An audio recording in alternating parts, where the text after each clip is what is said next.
terkait kasus penembakan yang terjadi di Duren 3 pada tanggal 8 Juli 2022 lalu. Seperti yang saya jelaskan tadi, peristiwa itu terjadi ketika Brigadir J di kamar pribadi Kadipropam, di mana saat itu istri dari Kadipropam sedang istirahat. Kemudian Brigadir J melakukan tindakan pelecehan dan juga menodongkan dengan menggunakan senjata pistol ke kepala istri Kadipropam.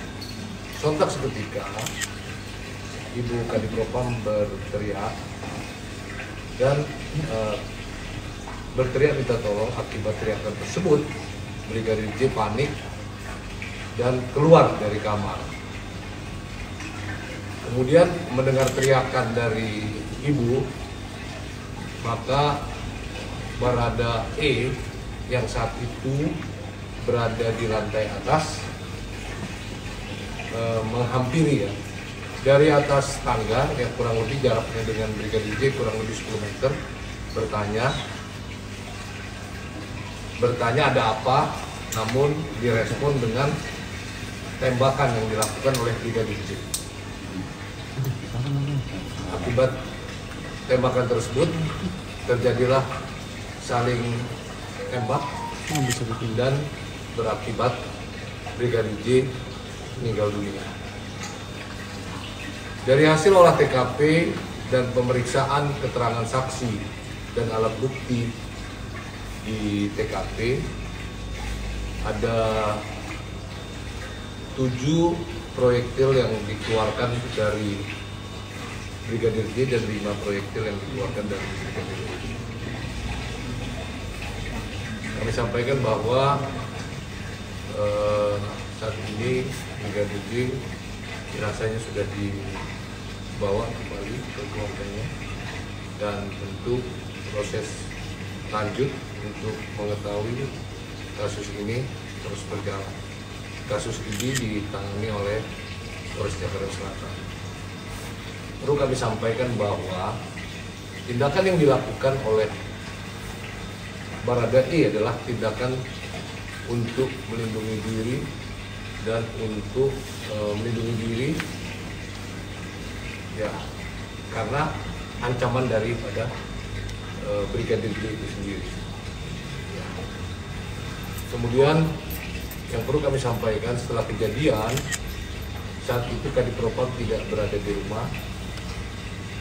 Ibu Kadipropam menelpon, kemudian setelah beberapa saat Akadip datang dan menghubungi Kapolres Jakarta Selatan, dan selanjutnya dilakukan olah TKP. Sebenarnya kalau dari Brigadir J sendiri, Brigadir J dengan Barada E itu statusnya apa sih Pak di situ Pak? Dua-duanya merupakan staf atau bagian dari Dipropam Mabes Polri. Tapi katanya ada yang supir pribadi, itu supir pribadinya tuh siapa, dan supir pribadinya ibu atau supir pribadinya? Brigadir J drivernya ibu, sedangkan Barada E merupakan ADC dari Pak Kadip. Tapi selain dari ibu dan juga Brigadir Barada E di situ, ada yang lain juga ya Pak? Enggak Pak, pada saat kejadian ada orang lain juga nggak? Saksi lain ya? Ya nanti kita dalami lagi apa ada. Tapi saat itu yang langsung di situ adalah Barada E, Brigadir J dan ibu. Apakah ada rekaman CCTV Pak? Nanti kita tanya kembali apakah ada CCTV. Pak, apakah anggota yang berpangkat Barada itu diperkenankan untuk menggunakan senjata? Ya, dia ditugaskan untuk pengamanan. Jadi Barada itu tugasnya adalah melakukan pengamanan terhadap keluarga. Pak, yang melatar belakang adanya serangan ini adalah apa ya Pak? Bukan serangan. Jadi ini bukan serangan, tapi pembelaan ya. Jadi Barada itu melakukan pembelaan ketika mendapat ancaman ya, dengan dari Brigadir J dengan tembakan. Jadi bukan menodong, tapi sudah melakukan penembakan terhadap Baradae. Sehingga Baradae untuk melakukan pembelaan, dia melakukan tembakan balasan. Pak, kalau dari pihak keluarga katanya ada sayatan-sayatan gitu ya Pak. Kan sekarang jenazahnya sudah di Jambi gitu ya Pak. Dan katanya kata keluarga ada sayatan-sayatan itu seperti apa Pak? Kita belum lihat, tetapi penjelasan dari penyidik bahwa yang dibilang sayatan itu adalah karena gesekan proyektil yang ditembakkan oleh Baradae ke J. Pak, apakah ada hasil visum et repertum Pak? Dan Pasti bagaimana ada. hasilnya? Ya. Nanti kita tanyakan. Pak, Jadi walaupun 5 tembakan, jadi ada satu tembakan yang mengenai misalnya tangan, kemudian tembus kena badan. Jadi kalau dibilang ada 7 lubang tapi 5 tembakan, itu ada satu tembakan yang mengenai 2 bagian tubuh. Ya termasuk sayatan itu. Ya. Jadi misalnya saya contohkan ya, ketika tangannya begini, ada arah tembakan masuk ke tangan, tembus dia ke dada. Jadi satu tembakan dia kena 2. Jadi hasil keterangan maupun olah TKP, tembakan yang dilakukan oleh Baradae itu, nanti teknisnya ya bisa update besok mungkin kepada Kapolres Jakarta Selatan. Karena penanganan di Polres Jakarta Selatan. Pak, Bagaimana Pak? IPW kan mendesak Kapolri untuk membentuk tim pencari fakta gabungan dan menonaktifkan sementara pencopot karena itu sendiri.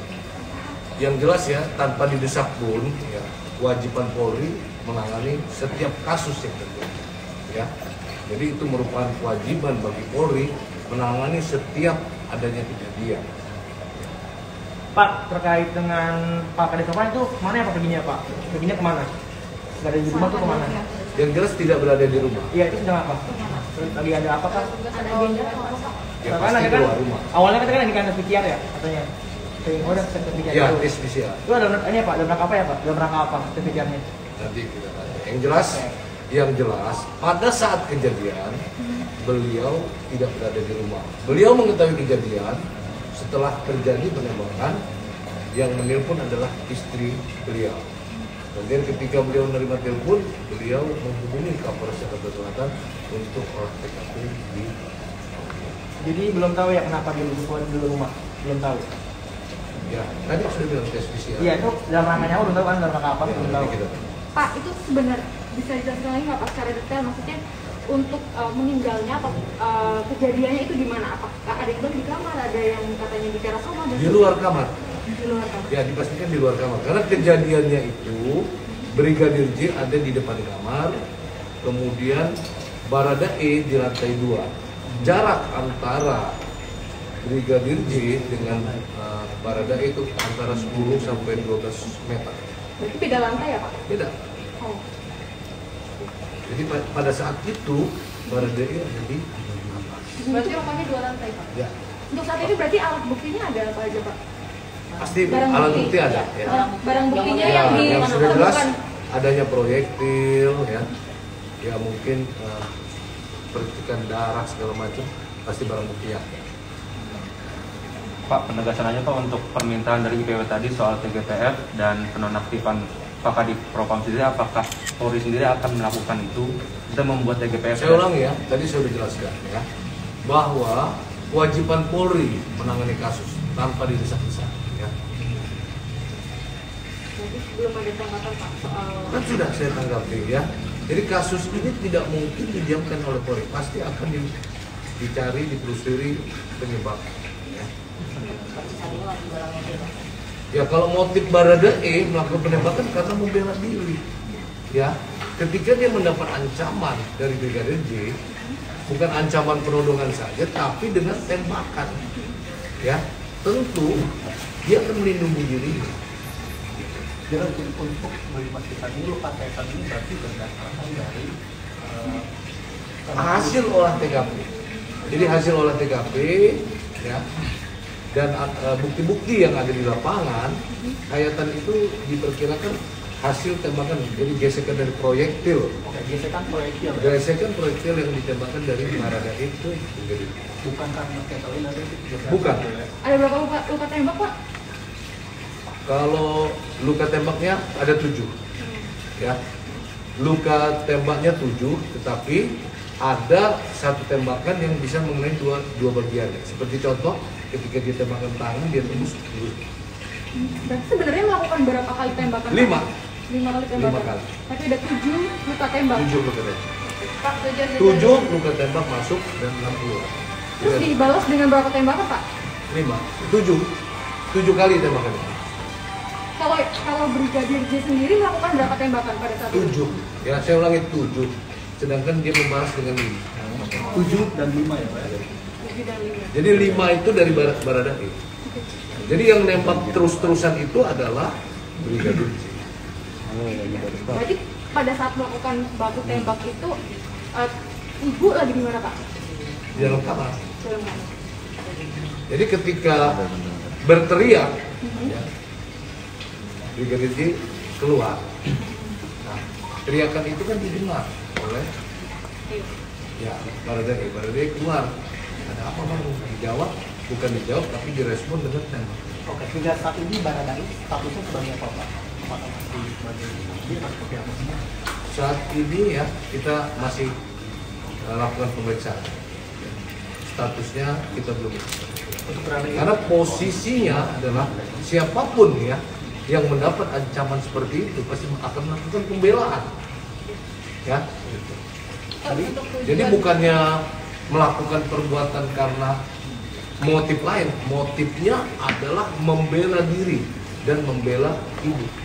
izin Pak, saya untuk Baradae sendiri kira tugasnya itu apa sih Pak kalau untuk Ini sudah disampaikan tadi ya.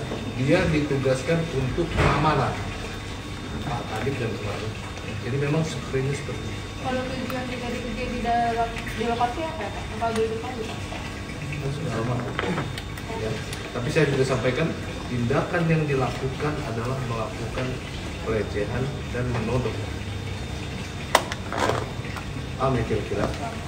Pak, kejadian ini kan hari Jumat, betul ya Pak? Nah, kalau baru Sabtu, Minggu, yang hari Senin gitu Pak, informasinya kami mendapatkan gitu. Gimana? Kan hari Jumat gitu, kenapa baru informasi ini Pak ramai? Kita lakukan pemeriksaan ya. Kita akan surat. Pak, izin konfirmasi Pak, menurut keterangan keluarga apakah benar sempat pihak keluarga itu tidak diperkenankan untuk melihat jenazah Pak? Izin konfirmasi. Tidak Pihak keluarga diperkenankan oleh sempat- siapa? Oleh pihak kepolisian di sana Pak. Yang saya dalam proses Maksudnya tuh pengantaran di jenazah. Jambi atau di sini? Di Jambi. Oh, mungkin tanya sama Jambi ya. Kalau di sini diperkenankan. Kita perlakukan dengan baik. Oke?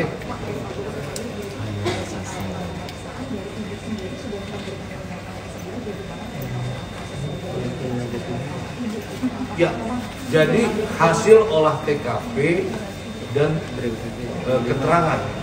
keterangan serta alat bukti yang ada di lapangan. Itu keterangan siapa? Ya keterangan dari ibu dan juga keterangan dari Baradae. Nanti saya ini tanya apakah ada keterangan saksi-saksi lain. Bapak mau tanya, ini kan Brigadir J kan nembak ke Baradae ini 7 kali. Nah itu apakah ada yang mengenai tembak? Tidak ada. Semuanya jadi Nah, posisi dia lebih tinggi dan dia posisinya dalam keadaan yang terlindung. Pak, kalau kondisi ibu sendiri untuk saat ini seperti apa Pak? Kami belum tahu kondisinya. Saya rasa cukup. Terima kasih. Ya, kalau ada kekurangan, mohon maaf. Assalamualaikum warahmatullahi wabarakatuh. Terima kasih Pak.